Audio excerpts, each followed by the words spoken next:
Ma'am, सबसे पहले आपका स्वागत है मीडिया में, जो मीडिया हाउस आपको दिखा रहे हैं। चुनाव अपने चरम पर है और आप सुबह से, आपके चेहरे पर जो थकावट है वो नजर आ रही है कि आपने सुबह से कितनी मेहनत की है।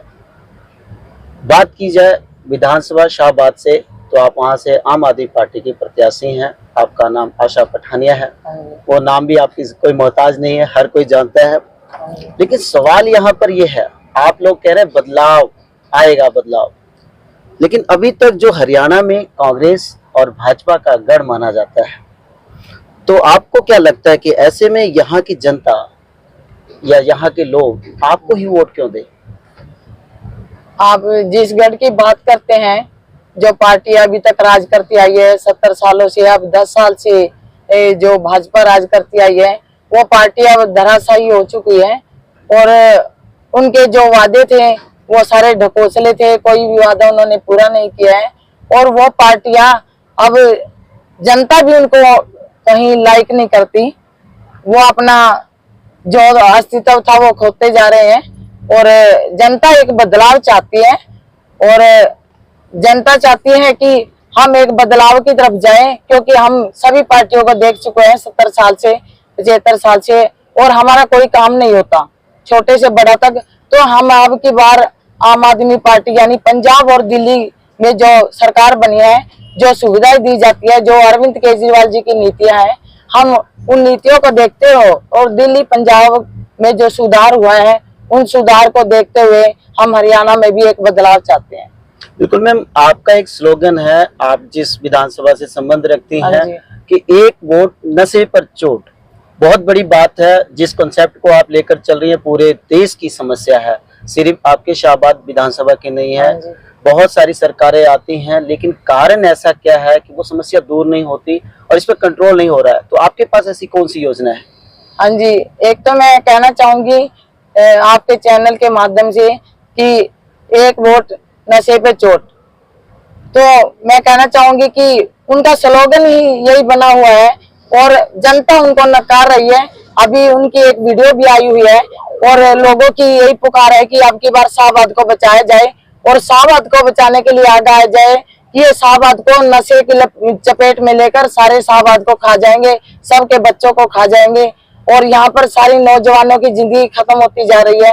आज भी अभी मैं गई थी एक रावा गांव में, वहां पर एक नौजवान की नशा करके ही 24 साल की उम्र में ही उसकी डेथ हो चुकी है। और आए दिन हमें इतने केस मिलते हैं। अभी स्टेशन माजरी में 2 बच्चों की डेथ हो चुकी है।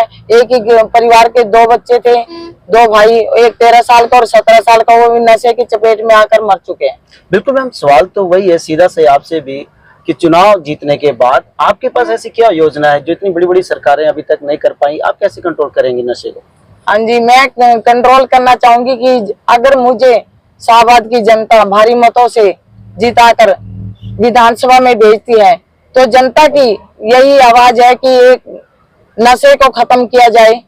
सबसे पहले मैं यही सोचती हूँ कि मैं नशे को खत्म करूं, क्योंकि नशे की चपेट में शाहबाद नहीं, पूरा हरियाणा, पूरा प्रदेश इसकी चपेट में है। और ये पूरा इनका बिजनेस यहाँ से दिल्ली से लेकर जम्मू तक फैला हुआ है, और इन्होंने शाहबाद में तो हर एक बंदे को, नौजवान को अपने नशे की चपेट में लेकर रखा है, और उनको कम दामों में नशा बेचा जाता है, और हर घर में बच्चे नशे की चपेट में आए हुए हैं। मैं बाहर गांव में जाती हूँ तो लोग मुझे कहते हैं, मैडम जी हमारे बच्चों को बचाओ। मैं उनको कहती हूँ कि मैं अकेले आपके बच्चों को नहीं बचा सकती, आप लोगों को साथ देना पड़ेगा, सहयोग करना पड़ेगा, और आम आदमी पार्टी की सरकार बनानी पड़ेगी, और मुझे एक मौका देकर विधानसभा में भेजना पड़ेगा, और विधानसभा में जाकर मैं उनकी आवाज को उठाऊंगी, और जो भी उनकी समस्या है उनको उठाकर और शाहबाद का विकास करूंगी। बिल्कुल, आप सवाल कर रही हैं दिल्ली सरकार की। हाँ जी। तो दिल्ली सरकार की अगर बात की जाए आम आदमी पार्टी के, तो आपकी पार्टी के सुप्रीमो से लेकर बड़े बड़े मंत्री जेल जा चुके हैं और बड़े बड़े विवाद में फंसे हुए हैं। ऐसे हालातों में क्या लगता है कि आप जैसे उम्मीदवार जो जमीन से जुड़े हुए हैं, तो इन चीजों का समस्याओं करना पड़ता है या जनता का विश्वास जीतने में आप कामयाब हुई हैं? मैं 15 सालों से फील्ड में हूँ। मैंने सोशल वर्क किया है पहले, फिर मैं राजनीति में आई हूँ, और 15 साल मुझे राजनीति में हो गए हैं।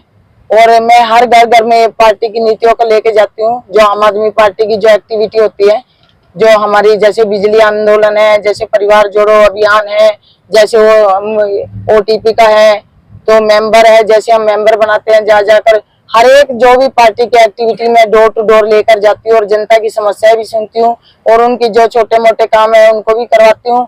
और चाहे मेरे पास कोई आधी रात को भी फोन करे, मैं उसके पास फोन करके तुरंत पूछती हूँ भाई क्या समस्या है। और जनता के साथ हम जाते हैं तो वहाँ पर बात भी होती है, भाई अरविंद केजरीवाल जी को अंदर किया गया है, हमारे संजय सिंह मैं जी भी वही अंदर है, जनता की आवाज का ही पूछ रहा हूँ, हाँ जो जी, लोगों की आवाज है, जो तो जनता की आवाज है मैं बताना चाहती हूँ। जनता ये भी बताती है कि ये निर्दोष है, इनको जानबूझकर अंदर किया गया है। जो एक दो बंदा वो कहता भी है लेकिन वो मान भी जाता है फिर कि हाँ जानबूझ के अंदर किया गया है, क्योंकि केजरीवाल जी की जो नीतियां है पंजाब और दिल्ली में, वो जो हमारी विरोधी सरकार है, जो भाजपा सरकार है, वो डरी हुई है, वो डरती है अरविंद केजरीवाल जी से। उनको डर होता है जब सरकार हमारी बनाने का टाइम आ जाता है, जब चुनाव का टाइम आ जाता है तो वो उनको जानबूझकर अंदर कर देती है। अभी वो अंदर है क्या है, वो बिल्कुल निर्दोष है, एक ईमानदार वो हमारे पार्टी के संस्थापक है अरविंद केजरीवाल जी, और एक पैसे का भी उन पर आरोप नहीं साबित हुआ और ना ही उनके घर में मिला और किसी मंत्री पर भी नहीं मिला। वो जानबूझकर चुनाव में वो डरे हुए हैं। अगर वो इतने ही ईमानदार है भाजपा वाले तो मैदान में आकर लड़ाई लड़े, सामना करें, ये गंदी हरकतें मत करें कि उनको बार बार जेल में भेज देते हैं। बिल्कुल मैम, आप हरियाणा से संबंध रखती हैं, शाहबाद हाँ आपकी जी, विधानसभा है जैसा कि मैंने पहले कहा, लेकिन हरियाणा में बात की जाए तो बेरोजगारी एकदम चरम सीमा पर हाँ है। जी, हाँ जी, बेरोजगारी है, बहुत सारे मुद्दे, लेकिन बेरोजगारी आज नौजवानों के लिए बहुत कहीं न कहीं खल रही है, उनके घर की एक बड़ी समस्या है। हाँ जी, तो आपके पास कोई योजना है? हाँ जी, योजना है दूर मेरे करने के पास। लिए? जैसे दिल्ली पंजाब में हमारी 47,000 प्राइवेट और सरकारी नौकरियां दी है, तो यहाँ पर भी सरकार बनते ही तो यहाँ पर भी नौकरियां दी जाएंगी। बेरोजगारी इस कदर फैली हुई है कि हर एक नौजवान परेशान है। वो घर में जाते हैं तब उनके साथ झगड़ा होता है, भाई नौकरी करो, काम धंधा करो। वो बाहर जाते हैं तो नौकरियां नहीं मिलती। अगर वो कहीं प्राइवेट कंपनी में लगते हैं तो वहां पर उनकी तनख्वाह नहीं दी जाती, उन पे कोई आरोप लगा के हटा दिया जाता है। अगर वो किसी पार्टी से बिलोंग रखते हैं तो वो भाजपा की कोई कंपनी होती है तो उनको हटा दिया जाता है, भी आप उस सरकार से बिलोंग रखते हैं, उस पार्टी से बिलोंग रखते हैं। तो मैं आपको ये बताना चाहती हूँ, जब वो बाहर आते हैं तो जब भी उनको फटकार लगती है, घर में जाते हैं जब भी फटकार लगती है, तो इससे तंग आकर हमारे युवा है जो नशे की चपेट में आ रहे हैं। बिल्कुल। एक और सवाल है आपसे कि चुनाव जीतने के बाद आप विधायक बन जाएंगी, हाँ जी, आपने विधानसभा में जाना है और जनता की आवाज को बुलंद करना हाँ है। जी, हाँ जी। ऐसे कौन 3 काम है जो आप हमारे मीडिया हाउस पर, चैनल पर आप बताएं, जो यहाँ की जनता है वो ताकि जान सके कि प्रायोरिटी बेस पर अगर बात की जाए, प्राथमिकता के आधार पर, तो 3 कौन से काम है जो आप करेंगी? सबसे पहले तो अगर जनता मुझे चुनकर मुझ पे विश्वास करके विधानसभा में भेजती है तो मैं पहले यही समस्या है नशे की, सबसे पहले नशे को मैं खत्म करना चाहूंगी। मैं जी जान लगा दूंगी इस पे और जनता मुझ पर विश्वास करे। और दूसरी समस्या बेरोजगारी की।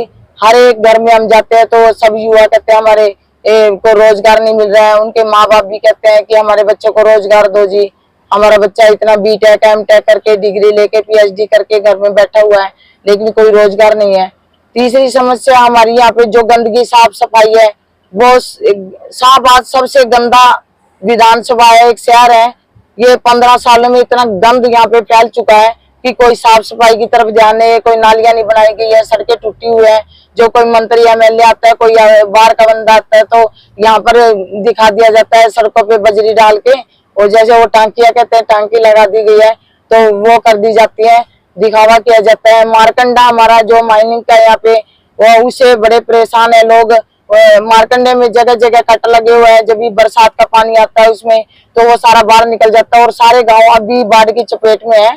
तो गांव में मारकंडे का पानी बहुत फैलता है, घरों में भी लोगों के पानी गया हुआ है और उस पे कोई सरकार की तरफ से कोई रोकथाम नहीं है। और बार बार हमारे कृष्ण बेदी जी भी कहते थे, रामकरण काला जी भी, वही मारकंडे का भी बरसात का सीजन शुरू हो चुका है और हम इसका मारकंडे का सुधार करेंगे। वो मीडिया पे तो बोलते हैं लेकिन करके कुछ नहीं दिखाते। वो जनता इससे बड़ी परेशान है। जो बाढ़ का पानी आया हुआ है, मारकंडे का पानी आया हुआ, मैं खुद देख के आई हूँ, घरों में और गांव में फैला हुआ है। अभी यहाँ पे एक बाजीगर कॉलोनी है अपनी, मैं भी गई थी उसमें अपील करने के लिए। तो अब मैंने देखा उसमें है ना घुटनों तक पानी आया हुआ है, और हमारे साथ प्रचार करने के लिए वहां से युवा भी आते हैं, और युवा वहां से हर रोज पानी में से निकल के आते हैं। छोटे छोटे बच्चों को स्कूल में भेजते हैं, वो पानी में से गोद में उठा के लेके आते हैं। बिल्कुल मैम, मैं उसी सवाल पे एक दोबारा आऊंगा कि जो आपने प्रायोरिटी बेस पर पहला जो आपने काम लिया वो नशा है।